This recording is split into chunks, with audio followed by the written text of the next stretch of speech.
আমার নবী আপনার নবী ঘুমাইতেছে। সিদ্দিক আকবরের ভাগ্য কত ভালো, এবার একটা ছিদ্র ছিল অতিরিক্ত, ওই ছিদ্রটারে তিনি পা দিয়া বন্ধ করলেন।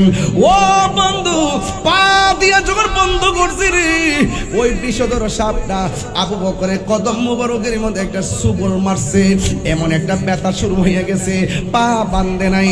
এরপরে সারা শরীরের মধ্যে বিষটা ছড়াইয়া গেছে। এরপরেও আমার নবীরে ডাক দেয় না, কারণ বিষের জ্বালার চাইতে আমার নবীর ঘুমটা বড় দামি। কথা বলেন না ঠিক কিনা?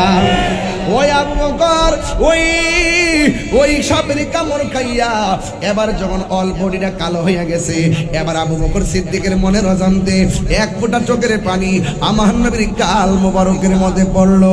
আমার নবী ঘুম থেকে ওইটা বলে, আবু বকর তুমি আমার উরুর মধ্যে শোহিলা, তোমার চেহারাটা কেন কালো, এমন তোমার চোখের মধ্যে কেন পানি? আবু বকর সিদ্দিক রাদিয়াল্লাহু তাআলা আনহু বলে, নবী গো, মায়ার নবী,